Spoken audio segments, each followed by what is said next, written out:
All right, good morning, everyone. Thanks once again for having me here at Countermeasure. As Karim mentioned, this is my third time presenting here, and it's an event I always really look forward to every year. So I'm excited to share this presentation with you all. So we're going to be talking about IOCs. We're going to be talking about threat data and threat intelligence and my perspective on it and how that's evolved over the years. But by way of quick background, and I will try not to repeat the same ground that Karim just covered, I live in Alexandria, Virginia, so just outside of the DC area. I've been there for about 13 years now, which is kind of an anomaly. Very few people. It's a very transient area. A lot of people move in and out as they do contracting work for the government or for businesses set there. But I've been there for over a decade now. I was at PricewaterhouseCoopers for about 5 years as a consultant, first in their federal practice, then in their private sector technology and security practice. Primarily doing security assessments, penetration testing, application security testing, and just the whole variety of one-off things that you get asked to do when you're a technical consultant focused on security in the Big Four. I then spent 6 more years as a consultant at Mandiant, left there as a technical director and lead for their incident response practice. That's where I kind of shifted from focusing on offense to defense and investigations and forensics, and primarily led a lot of investigations for nation-state attacks, targeted intrusion cases and the like. And for the last year and a half or so, I've been with Tanium, where I both work with our product team on helping build and shape what we do in the security space, as well as run an internal team that does a mixture of engineering and consulting type work. I'm a contributing author to Incident Response and Computer Forensics. I wrote the Investigating Windows portion of that a couple of years ago. And as Karim mentioned, I was a tech consultant for last season of Mr. Robot, and I'm currently working with the production and writing team on season 3, actually right now, every night pretty much. So let's go back to 2010. In 2010, I was doing a presentation at MITRE, I believe, about indicators of compromise. And this was a couple years into my tenure at Mandiant. And we were talking about the need to have an IOC format, to have an indicator of compromise format, because we were plagued with this challenge of inefficient and unsuccessful information sharing about threats. And so the thing we bemoaned was that everyone had been sharing threat data in these flat, static, really brittle lists of hashes and IPs that had no context, no grouping, no intelligence. And indicator of compromise formats like OpenIOC were going to magically fix all of these problems.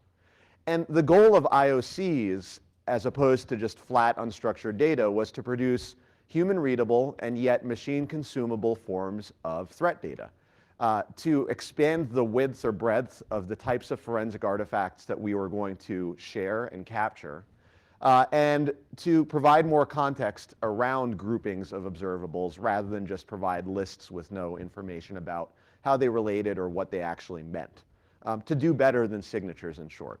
And so you fast forward 6 years to now, and we've got a whole multitude of different standards for different levels and ways of expressing threat indicators, everything from Cybox to Yara, OpenIOC, STIX. And then we've got actually a much greater number of organizations, both private and public, dedicated to distributing, sharing, generating threat indicators. In the US, we have quite a few that are industry vertical aligned. So you've got like FS-ISAC for the financial services group, DIB-ISAC for the defense industrial base. And then alongside with that, there's more and more government agencies across all of the major Western nations that are working with private sector to foster information sharing and that public-private exchange. And so with all of this, what does information sharing and IOCs look like in 2016? And I just took snippets from 5 or 6 different IOC sets from some of the major organizations that share them. And I know this is going to be small back there, but hopefully you can at least see one thing, which is the shape of this data. It is flat lists of hashes and IP addresses. They happen to be in an IOC format, but it's the exact same thing that we were trying to get away from. And I find that really interesting. And part of what I wanted to talk about today is, why is that? Why is that we've invested so much time and effort and money in creating these codified formats to share and capture threat data, and yet we're still basically doing the exact same thing? And as part of that perspective, my own viewpoint has evolved just as I've changed roles and jobs. When I was an investigator, I spent a lot of time designing and testing and even building mechanisms to automatically generate IOCs for both proactive and reactive hunting. But in kind of a context of expert teams that do this day in and day out. For the last 2 years, I've been more of a builder role where I'm really thinking more about working with organizations that are trying to take on this capability themselves or integrate this capability through third-party sources like third-party threat streams. And it's really eye-opening to see a lot of the challenges that organizations face as they take in and buy these threat streams and what they're actually finding they get as a return on investment on that. Just as a show of hands here, how many of you work for an organization that is currently paying money for third-party threat data? I see a few hands. I know we've got a decent number of folks in government here. How many of you are actually producing threat data to share among your peers or private public sector? I see one hesitant hand at least.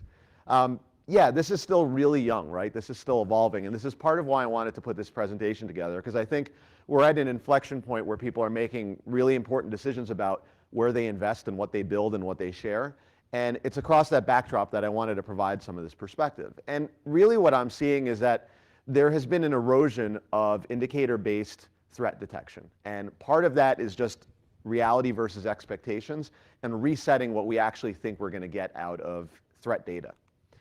It begins with brittle indicators that are much, much less flexible than we hoped they would be and have a much shorter effective shelf life. Poor quality control. I'm going to talk a little bit about what you actually get when you pay for some of these so-called professional threat feed services. The challenge of building effective homegrown IOCs. Building good threat data yourself is far harder than I think I even appreciated a couple of years ago. Inconsistencies in the tools that apply threat data, and this is particularly salient for endpoint, because endpoint tends to be a little more complex in terms of the sheer scope of observables that you're trying to ingest and handle and map against the state of an endpoint system. So we'll talk about that. Applying IOCs to too limited a scope of data, meaning you can have the best intelligence in the world, but if you're applying it through a peephole in your environment, you're going to miss a whole lot of stuff. And so these are some of the challenges we're going to talk about before we talk about some ways to actually do better. And we'll begin with why IOCs are brittle. And I touched on some of these points earlier, but I want to qualify one thing first, and that's really a terminology thing that I will probably be guilty of violating in this presentation, but it's important to lay this out. So IOCs versus threat data versus intelligence. IOCs are structured threat data. Threat data is not the same as threat intelligence. Threat data are the technical observables like an IP or a hash or a registry key.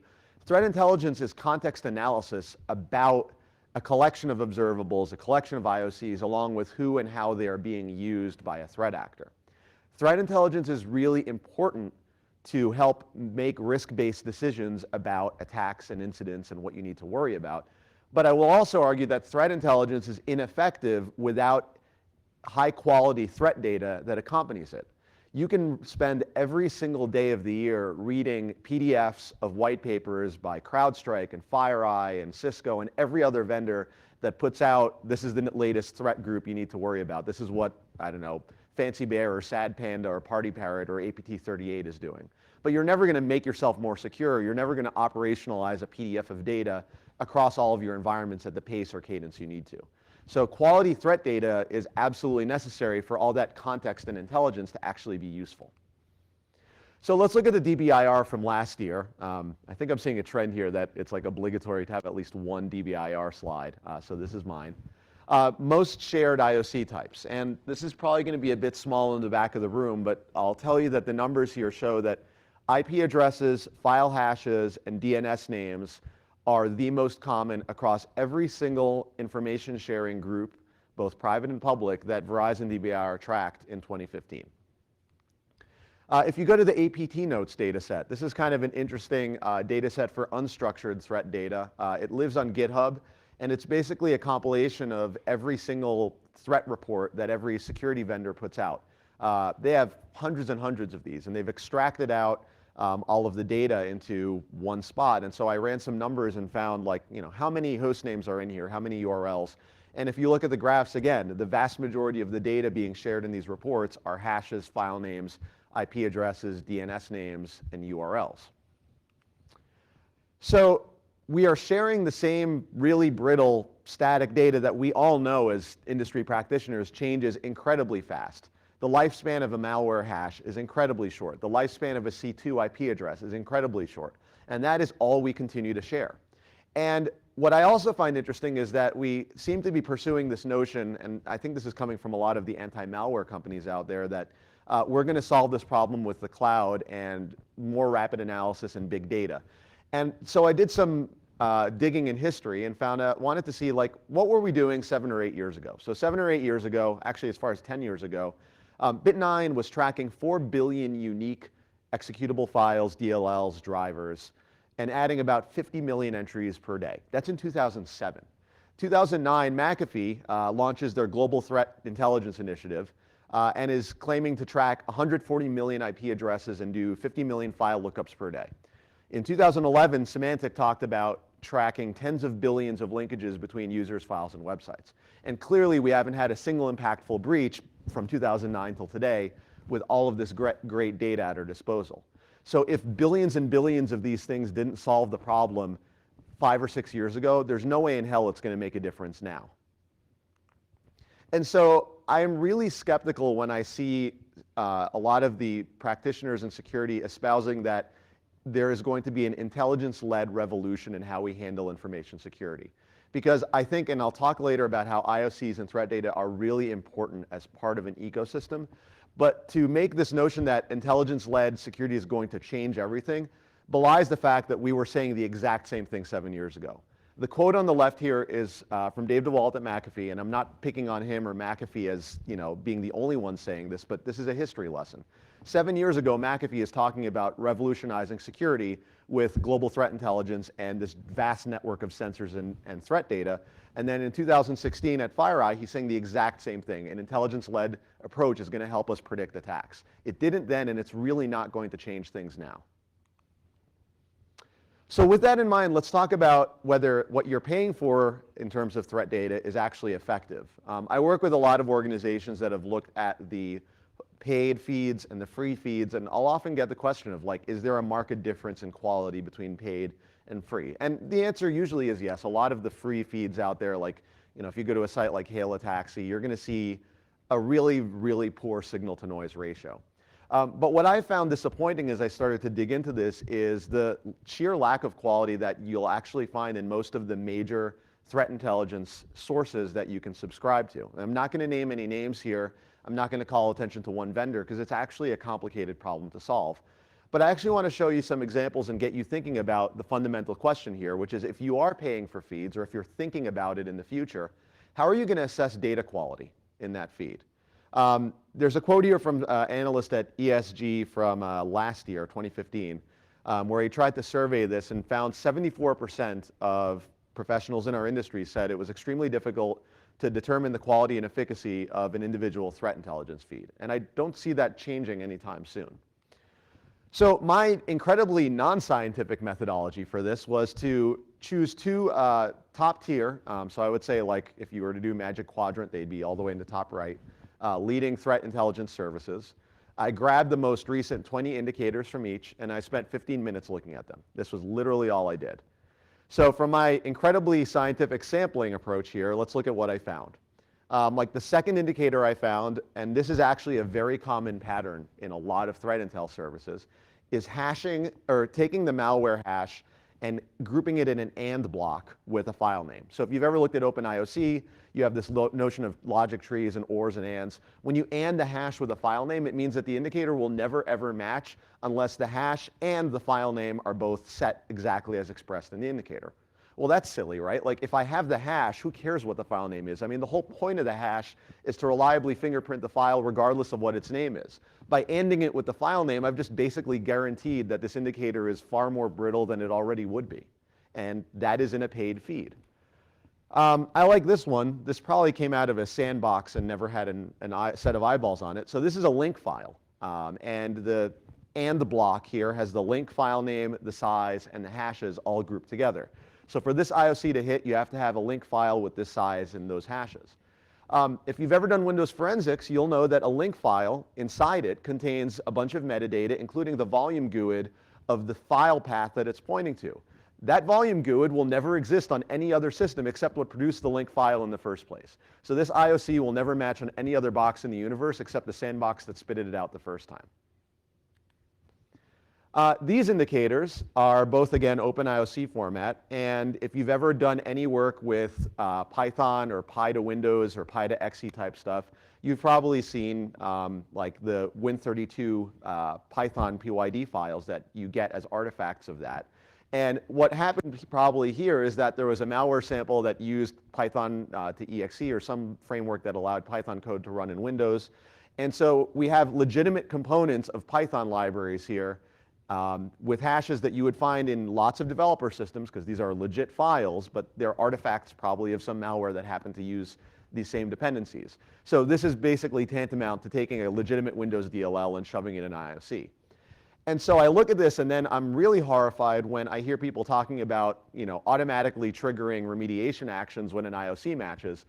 We've all seen what happens when an AV update accidentally puts SVC host as malware and you end up bricking every single Windows host in your environment.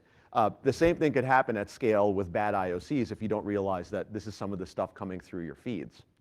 So this lack of quality assurance really concerns me. On the flip side, from having spent a lot of time building IOCs myself, I certainly appreciate why building good IOCs is difficult. David Bianco has a presentation that he's iterated on for a few years called The Pyramid of Pain, which is a really nice way of concisely explaining the challenge from starting with the very basic observables like hashes and IPs, as you move up to trying to create more expressive, more reliable, less brittle indicators that capture tactics and tools and methodologies of an attacker, it gets really, really hard to do that. And the reason a lot of these threat data feed companies provide IOCs that are just hashes or IPs is it's a reduction down to a common denominator that's reliable.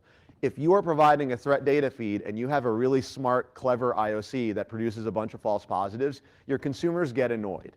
And it's hard to produce abstract methodology indicators without having the context of billions of systems worth of data to compare them to on a constant basis. So everyone just goes back to the lowest common denominator of let's just spit out hashes and IPs because at least no one will complain that it's a false positive most of the time. This is an example, and again, this might be a bit small for those in the back, but if you've ever looked at a robust OpenIOC indicator, OpenIOC is really interesting. It's got like hundreds of different observable types. You can build a combination of a file import table object and a exported function and the PE type and the hashes and registry artifacts and memory artifacts. But who actually spends the time building IOCs like this for every single incident that matters? Consultancies and investigative firms can certainly do so.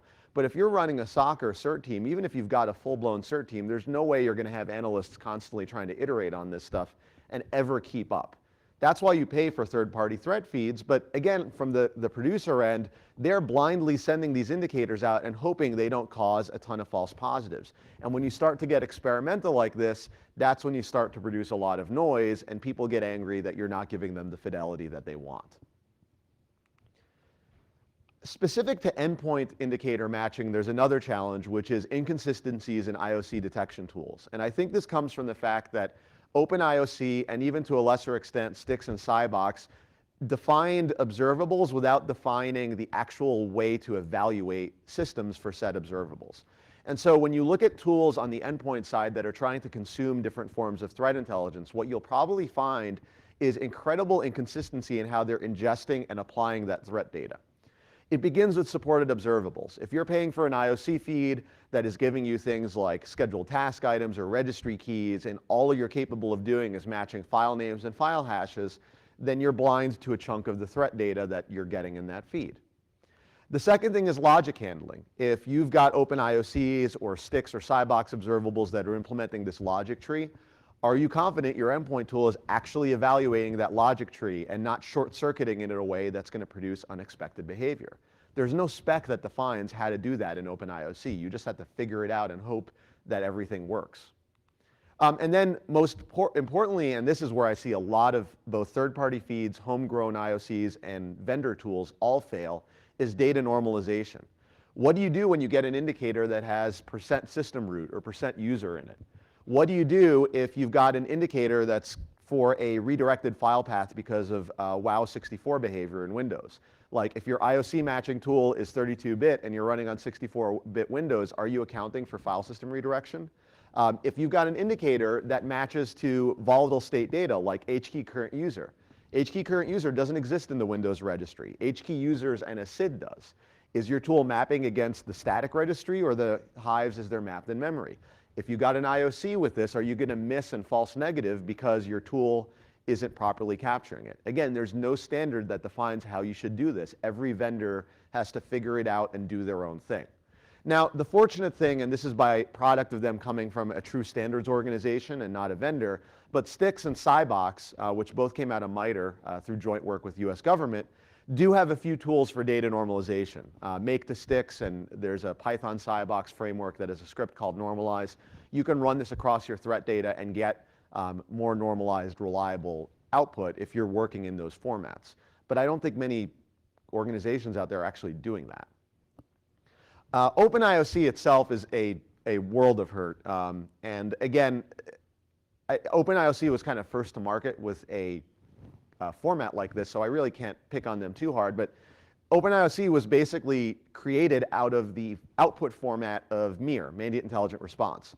And so when you try to create a schema or standard after a proprietary vendor tool's weird XML output format, you get indicator terms like process item / port list / port item / process. Process, port, process. What the hell does that mean?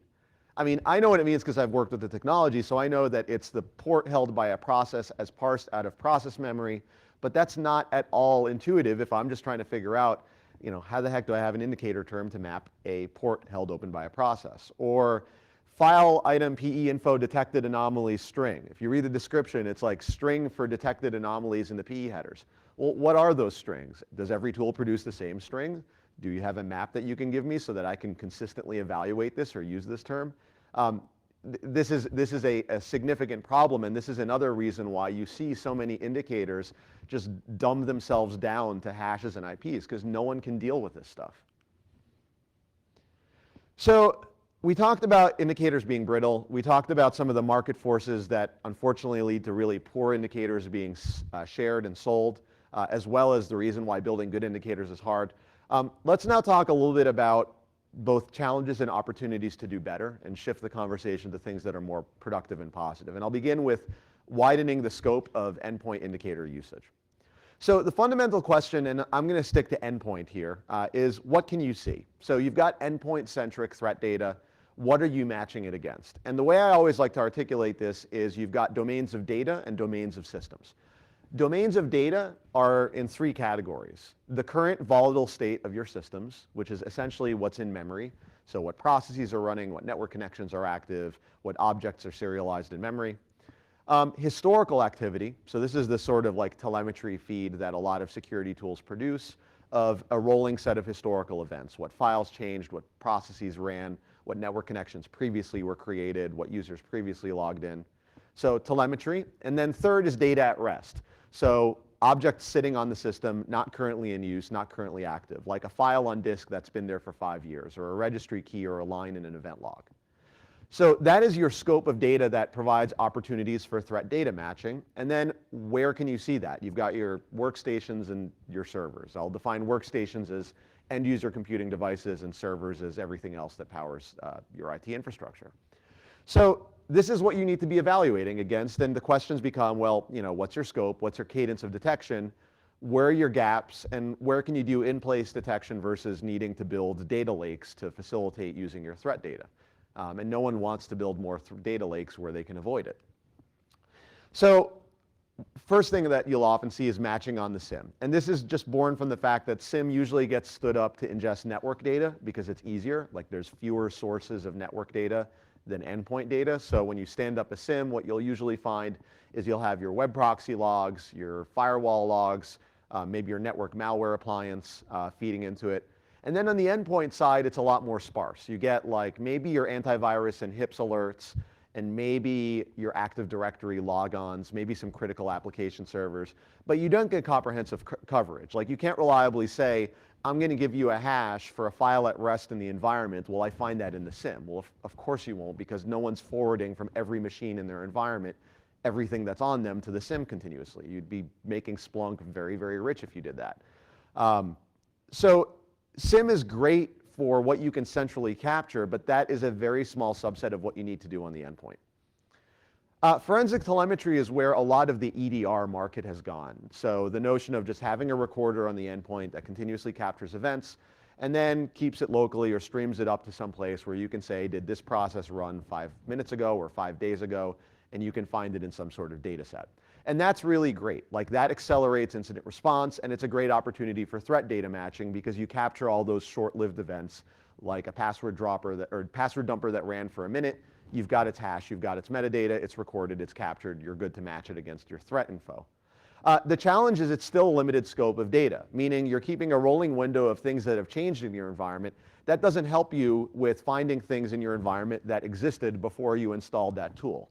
That doesn't help you find things in your environment that are outside the window of time that you can centrally preserve that historical data. And it doesn't help you with artifacts that you don't keep in the telemetry feed. Like, no telemetry feed for any EDR tool records every event log entry in every operating system event log. It doesn't record every object in memory, like every mutex as processes start and stop, because all of a sudden your telemetry feed would become 1,000 times larger. So you do narrow your scope of data. Matching on live endpoints is the third domain, and this gives you, in some respects, the broadest opportunity, because if you're keeping telemetry and you have access to the live system, you can do things like look across memory, look across disk, look across telemetry feeds, but you have to consider other factors like endpoint impact. Is this process taking hours and hours and slowing down your systems to a point where it's unacceptable and you can't apply your threat data effectively? Is your environment available such that you can use your threat data and reliably cover most of your systems? And does this process scale? Can you do this across 1,000 hosts? Can you do it across 100,000? These are all really important considerations that balance what you do on the endpoint versus what you might need to do in a data lake or in a SIM. For me personally, I like combining the SIM and live endpoint. I think the SIM can continue to exist and be enriched with more endpoint data. But I also think that there's a place for doing certain work on the endpoint, because as we grow and as systems become more geographically distributed and networks become less like one monolith cloud, I treat this as a distributed computing problem. And uptime is much more guaranteed now than it was a few years ago. Like, if someone's doing work on their computer, it's almost always online. And that provides an opportunity for distributed computing and distributed handling of this threat data and endpoint evidence problem. So with that, let's talk about shrinking the detection gap. And what I mean by the detection gap is really the misaligned expectations from what you think you're going to get from threat intelligence and IOCs versus what you're actually going to get. And for me, the challenge here that I see is organizations expected threat data and IOCs to do better than signatures. And between your AV signatures and your IOCs, you can suddenly close the gap of undetected threats. That was the promise. That's what we aspired to. What I have seen in practice is that threat data and IOCs and reputation data sources, at their best, are basically keeping us at parity with where we would have been 10 years ago with, like, signatures. So as attacks are evolving, use of threat data is just keeping our head a little bit above water. It is not closing the gap of undetected threats, and it will not do so. And the reason I want to point that out is, like, just like people will sometimes disparage antivirus as being useless, and that's completely wrong. Antivirus gives you an enormous amount of noise reduction and automated handling of stuff that you'd otherwise be wasting SOC and CERT analyst time on. That's a good thing. Like, the problem is when you expect AV signatures to stop all unknown attacks or new novel attack techniques, and we're making the same mistake now with threat data and what we expect of it. Rick Holland at Forrester, who Tyler mentioned earlier at this morning's keynote, he was at Forrester at the time. Now he's at a different firm, but he had a really good quote this year at the 2016 CTI Summit. There's this desire he was talking about to take a technical feed, dump it into your security infrastructure, and you just get a threat intelligence win, and you're going to find all this new stuff. And the reality is that that approach completely ignores the benefit of getting threat data from your own environment, meaning monitoring your environment to understand what is normal, what is a baseline, what is a diff from that. And that really provides incredible opportunity to complement threat data and external threat feed-centric mechanisms of finding if you're compromised. So it begins with, do you know the basics in your network? And I spent a while thinking about how I could distill down the most important things that you really need to care about to detect the modern state of breaches in most environments. And it's really three things. What are your privileged accounts doing? Meaning your local administrators, your domain administrators, where are they logging on? How are they logging on? From and to which systems at which times? The second is use of OS native tools that are commonly abused by attackers. Because the reality is attackers at this point live off the land. If you ever look at the presentations by like folks at the Veris group, great group of consultants, Matt Graber, Casey Smith, they all do fantastic work on PowerShell and other mechanisms of using native Windows features for offensive security, for bypassing controls, for bypassing things like app whitelisting. And it's really emblematic of what attackers are doing now. The nice thing is legitimate users don't run a lot of these OS native tools. How many users in your environment know how to open a command line, let alone all of the esoteric arguments that the net command has, or how to invoke PowerShell with execution policy bypassed? There's a lot of opportunity to find anomalies from the fact that most of the OS native tools that attackers leverage are used by your admins and developers, but really no one else. And then the third is persistence mechanisms, meaning if you have a reliable way to track the ways that attackers or things can survive in your network and persist through reboot, through user logon, even remote access, like do you have Citrix gateways exposed in your DMZ? Do you have single-factor VPN for your contractors? These are all ways that attackers survive in a network. And if you can analyze and track changes to what's persisting in different ways, you have opportunities to detect a lot of unknown. And so this all goes to employing a blended approach, which is, yes, pursue IOCs and reputation data as a mechanism for noise reduction and for automated context, so that if I do have a hash that hit, I know that it's associated with a certain threat group, and I can make a risk-informed decision on whether I'm going to spin up an IR or just clobber the system, remediate, and move on with my life. The second is pattern of attack detection for common intrusion workflows. And I think the nice thing here is that we have a surfeit of EDR tools. It's not like 10 years ago where you basically just had to spend hours scanning each system one by one and looking for artifacts, like whether it be Tanium or other commercial vendors or open source tools or native OS stuff like Sysmon or stuff like Google Rapid Response. There are tons of things out there that you can use to start building out endpoint visibility and apply it to look for patterns of attack rather than just using all of this cool tooling to look for hashes and file names. And I'll talk a little bit in a moment about some examples of applying that in a practical way.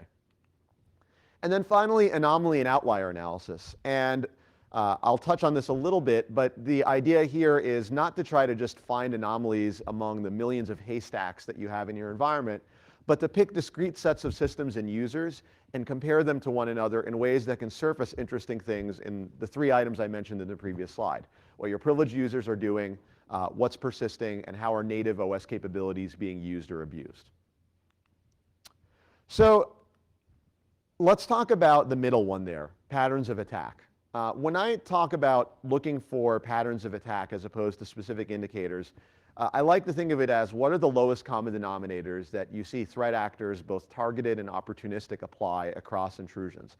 And these often just end up being defined by the way corporate networks and the most common operating systems in those networks behave. I'm going to use Windows as an example here because most corporate environments still remain largely Windows-centric. And that is the opportunity for the attacker. They know how Windows works, they know how Active Directory works, and that's very predictable from environment to environment. So that results in some outlier conditions that we can look for and track from incident to incident. So let's bear this out. Before I give you a specific example, I wanted to call attention to a framework by MITRE called ATT&CK.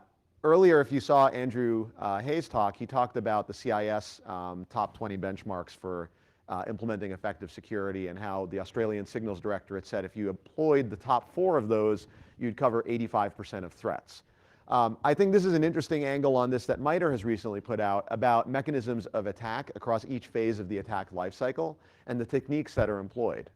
And if you look this up, you'll get a really nice single-page table of all the different mechanisms used for persistence, for privilege escalation, all the way through to things like data exfiltration and command and control. Really good reference as you're trying to align your efforts across what I mean when I say patterns of attack. The only downside to this framework is right now there's no prioritization to it. There's no ordering to it, so a persistence mechanism that is incredibly obscure and esoteric is listed with equal footing as one that might be used in 80 or 90% of breaches. That's something I'm hoping to help work towards sharing more information about, really, like what are the top 3 in each of these categories you should tackle first.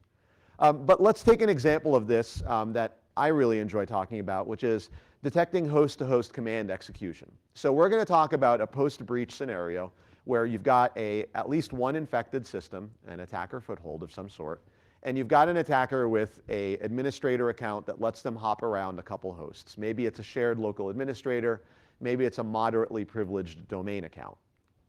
Now, if you look in a Windows breach at how attackers run commands from system B, or from system A to system B, I think about the hundreds of cases that I've worked or been exposed to, and almost every single one of them uses one of these 3 or 4 methods. Remote scheduled tasks, Windows Remote Management or PowerShell, PS exec, and if I were to add one more, WMI, remote command execution.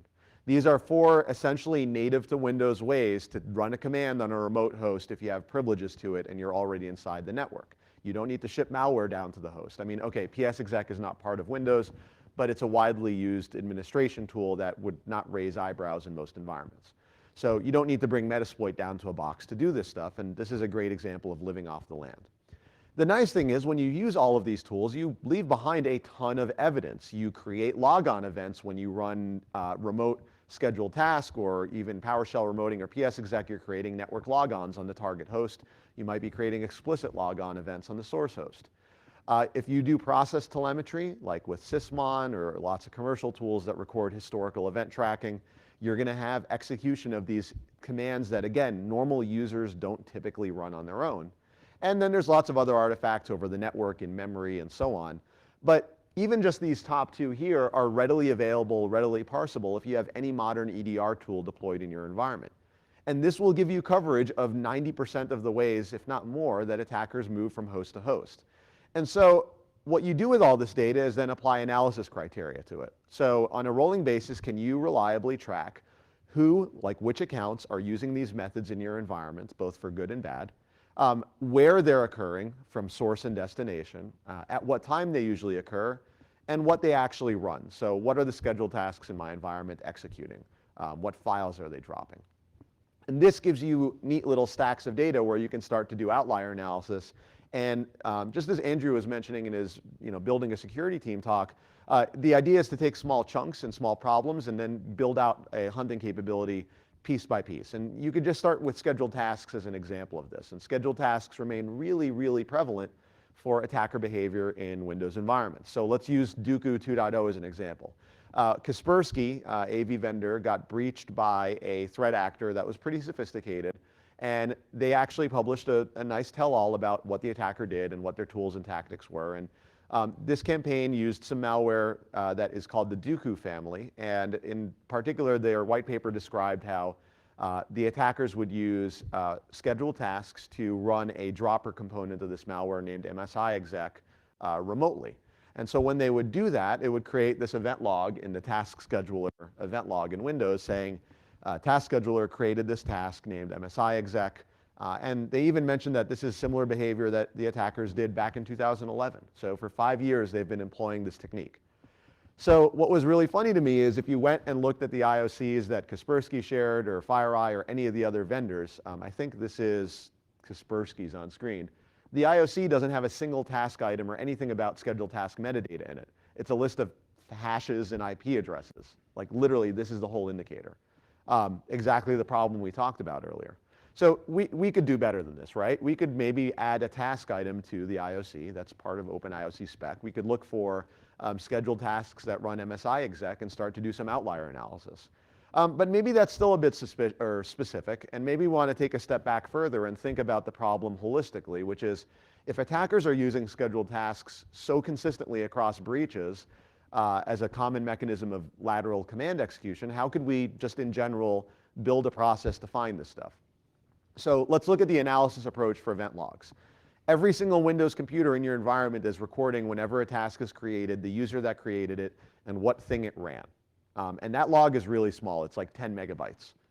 So you can harvest that using Windows native event forwarding or pick your favorite EDR tool, and you can create a stack that says which users create tasks in your environment and how many do they create over a period of time. So get a profile of what accounts in your environment are actually creating these things. You can also create a stack by what your tasks are executing. So when a scheduled task runs, what programs are they running? And this is important because you're going to have stuff like Google's native updater for Chrome, which creates a scheduled task. You're going to have like patches and ad hoc system administration tasks, all stuff that your admins are doing legitimately to manage the environment and should be largely common over time and at scale to give you some notion of prevalence and frequency of occurrence.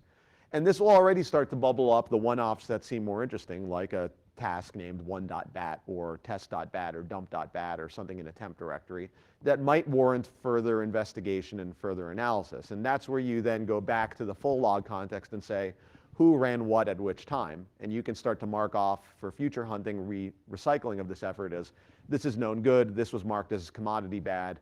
You have a baseline of your environment to hunt with for future analysis. And maybe you do this across a 1-month effort, and then you can start doing it in an automated fashion and script it. And soon you have such a good baseline that when you are working a targeted breach, you're not looking at this data for the first time and freaking out at every single uncommon good outlier that you find in your network. You can also do this at rest. So if you have EDR tools, you can do stuff like survey what scheduled tasks exist on your endpoint now and what commands they run. And again, these are files that are sitting on every computer in your network. It is incredibly cheap and efficient to get at this data. It takes a split second to parse this out and see you've got a task named @1 in your environment and it's running something named drop.exe. And then finally, monitoring in motion. If you have telemetry feeds, it's really easy to start looking for some of the native Windows commands that attackers love to abuse. And for scheduled tasks, it's stuff like the command or the sch tasks command. Again, most of your users don't know that this even exists. So profiling whenever someone runs @// you don't need to pay a third-party vendor for an indicator or pattern of attack for that. Like, this is easy to monitor for. And there are a dozen or two commands like this that will give you incredible blanket coverage of a lot of lateral movement techniques employed by attackers. So let's look at another example of this, which is stacking binaries. So a lot of people, when they try to do anomaly analysis, which was kind of the third phase of what I described, really overwhelm themselves with data. And I think the most common thing people will chase first that gets them hung up is they wonder how many unique executable files, DLLs, drivers are in my environment. And couldn't I just find malware by looking for that exe or DLL by name or hash that is unique or relatively uncommon? Because shouldn't most of my users have largely similar binaries on their endpoints? And the answer is absolutely not. Even in a small environment, the amount of noise here is like breathtaking. You will see probably 10 to 100 times more uniqueness than you expect. And that's because of different operating system versions and add-ons. It's getting even worse now that Windows does like slipstream updates where some users get some versions of a file and other users get other versions. User installed applications, if you've got admin or users with admin that can install applications, yeah, have fun with all the variants in your environment there. But then you've got stuff that you never think of until you look at the data. Like applications that like to drop files and directories with a GUID in their file name or their file path. I think for a while WebEx did this, where if you ever look at the binaries for WebEx, there's like a helper to the extension that's an executable file that lives in a directory with at least a partial GUID in its file name, which means if you're trying to do stack analysis of executables or names or directories, you're going to have a billion of these unique one-offs for every time someone spawned off the Cisco WebEx extension. All of this creates a lot of noise, and in many cases, unfortunately, dissuades people from pursuing data analysis like this because it's just so intrinsically hard to do right. One of the things that can help, it doesn't solve the problem, but it can help, is to start by, again, approaching a manageable stack of data when you build a hunting program. So I have a small demo environment that we use in our own company of a couple hundred Windows servers and workstations, and they're largely configured the same. And I just wanted to show you what I mean about just the noise that you deal with. So among these 250 systems, if you were to enumerate all of the loaded DLLs and XEs and drivers in memory, That small pool of systems has 2,490 unique files, unique based on path and hash. If instead of looking, and that's a lot of data, right? That's on only 250 largely alike systems, I already have 2,500 rows of things to look for. The long tail is going to be pretty big on that. Imagine in a network of 10,000 systems. Imagine on a network of 100,000 systems. I worked an investigation where we did this like file path uniqueness analysis for binaries in a network of about 75,000 hosts, and if my memory serves right, we had about 25 million unique exe paths by name and hash. That's an incredible amount of data, and you'll never find outliers effectively in that. So let's look at a slightly smaller data set. What if instead of looking at all loaded modules with hash and memory, I only look at things that are configured to automatically run or load? I only have 355 things to look at as opposed to 2,500. That's a little better. Instead of all auto start programs, what if I just focus on Windows services, which are a very common Windows persistence mechanism for malware? I only have 225 unique things to start looking at and monitoring.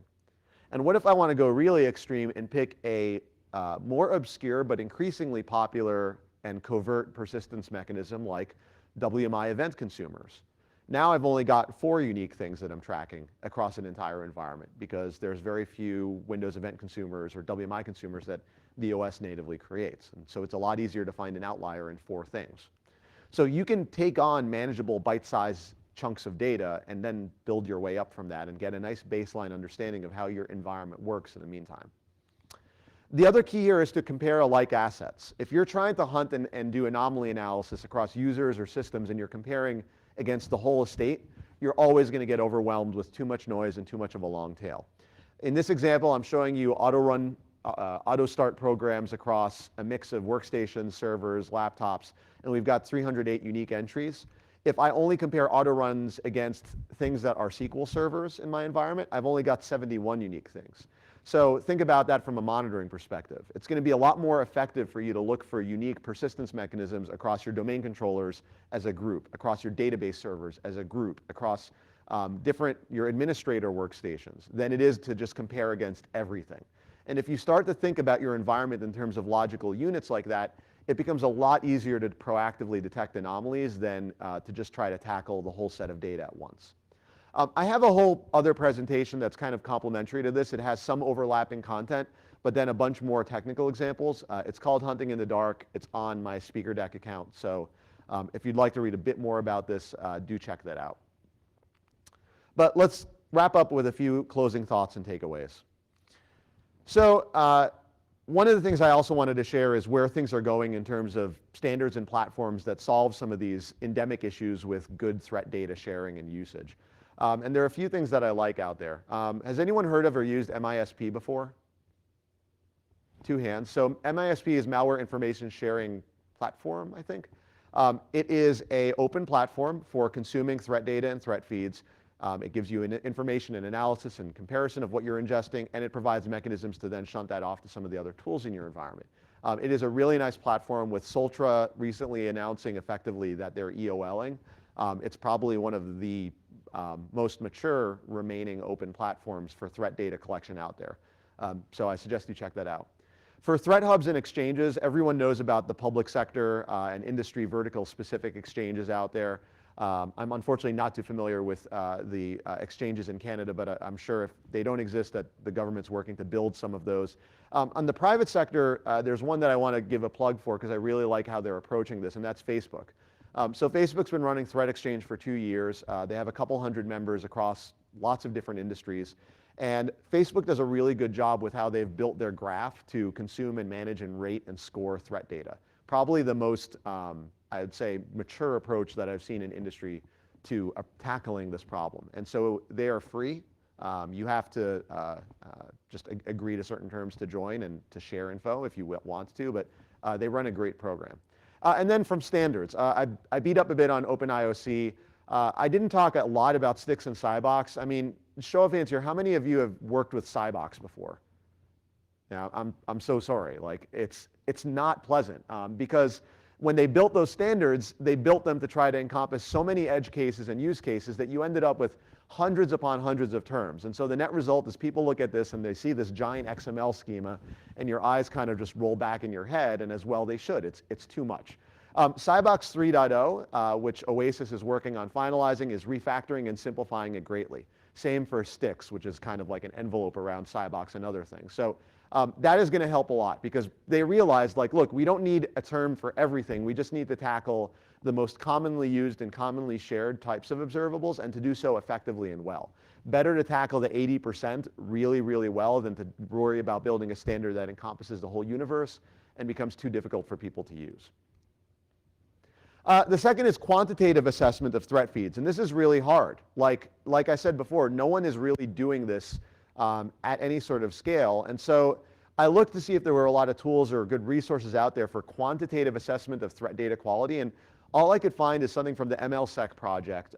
In 2014 or 13, Kyle Maxwell did a presentation about measuring the IQ of your threat feeds. They produced this tool called Tick Test that lets you do statistical comparison of network IOCs in your feeds and gives you a sense of how much overlap you have. And it's really interesting when you take a couple private feeds for pay, a couple public feeds, and find out that maybe the overlap is a much greater percentage than you expected. Challenge your threat feed vendor. As you're buying this stuff or evaluating or shopping around, consider where the data is coming from. Are they doing just open source threat intel collection? Are they using honeypots? Are they running managed services or professional services where they're seeing investigations and breaches in the field? All of these have strengths and weaknesses in terms of the scope and breadth and quality of data that you should consider. What is the breakdown of observable types? Like statistically, you should be able to get a number on what percentage of the items in your feeds are hashes, what percent are IPs, what percent are registry keys, so you know where to apply it and where it's going to be effective. And challenge them for what QC they have in place. How are they testing their indicators? How are they testing them to see if they produce false positives? Are they doing spot checking? Have they documented their feed such that you feel confident you can ingest it to spec? And then consider your own visibility. So are you really maximizing what you're paying for? Do you have the tooling in place to actually utilize threat data such that you have better visibility across your endpoints, your servers, and your network infrastructure? And are the two aligned? If you're consuming a ton of endpoint threat data and only looking really in your SIM, which has network-centric